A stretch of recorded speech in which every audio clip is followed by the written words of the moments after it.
یا بنی لا تشرک باللہ، حضرت لقمان کہتے ہیں بیٹے خبردار اللہ کے ساتھ کسی کو شریک نہ ٹھہرا۔ سب سے پہلی تعلیم انہوں نے توحید کی دی، اللہ ایک ہے، اس کی خالص عبادت کر، اس کے ساتھ کسی کو شریک نہ ٹھہرا۔ کیوں؟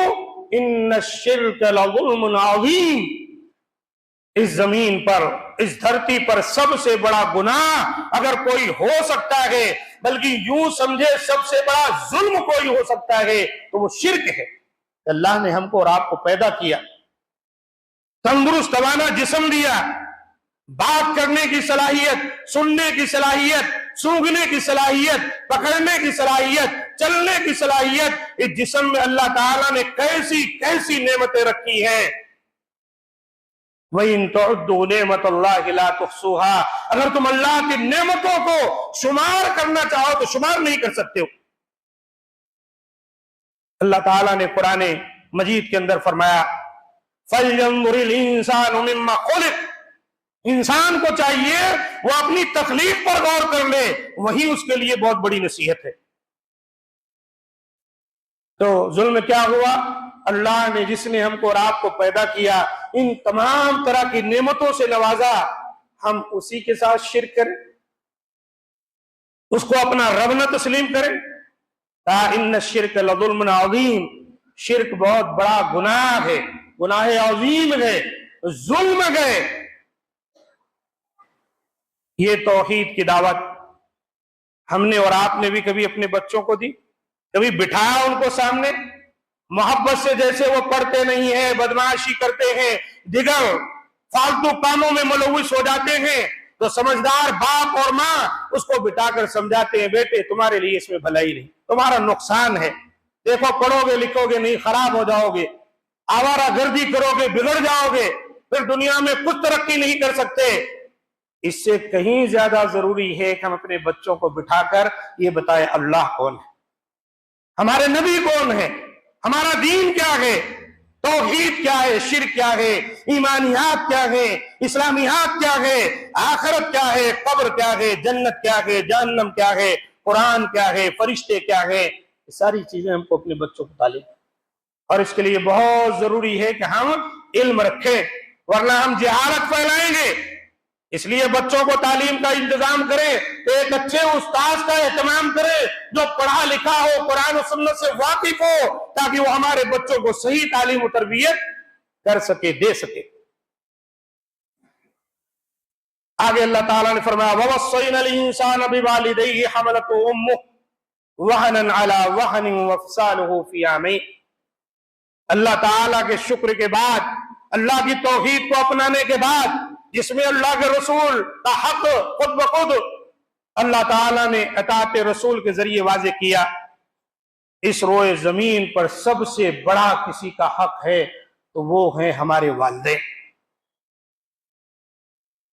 حضرت لقمان نے جہاں یہ نصیحت کی، بعض کہتے ہیں جملہ معترضہ، یعنی اللہ تعالیٰ نے اس کو بیان کیا ہے ان کی اس نصیحت میں، اس لیے کہ وہ والد تھے، خود اپنے بچے کو اپنے ہی تعلق سے باتیں نہیں کر سکتے تھے۔ بہرحال اللہ نے کہا انسان کو اللہ تعالی نے اپنے والدین کے ساتھ اس نے سلوک کرنے کا حکم دیا، فرض کر دیا، واجب کر دیا، لکھ دیا۔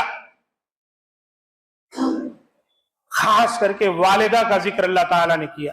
حملتہ امہ وہنا علی وہن، ایک ماں تکلیف پر تکلیف برداشت کر کے اپنے لختے جگر کو اپنے پیٹ میں سنبھالے رکھی۔ وہن علی وہن، آپ اندازہ لگائیں جیسے مادر رحم میں بچہ ٹھہرتا ہے، آہستہ آہستہ بڑھتے بڑھتے بڑھتے بڑھتے 3-4 کلو کا، اس سے کم زیادہ آپ اپنے جسم پر آدھا کلو کا ایک پتھر باندھیں اور رات دن باندھے رہیں، 9 مہینے تک آپ نہیں اٹھا سکتے اس کو، حالانکہ وہ باہر بندھا ہوا ہے، اور ایک ماں اپنے پیٹ میں سنبھالے رکھی۔ ہر طرح کا احتیاط برت رہی ہے، اٹھنے میں، بیٹھنے میں، لیٹنے میں، چلنے میں، پھرنے میں، کہیں ایسا نہ ہو بیلنس بگڑ جائے اور توازن خراب ہونے سے میرے بچے کو تکلیف پہنچ جائے، وہ اس طرح کی اللہ نے کہا حملتہ امہ وہنا علی وہن،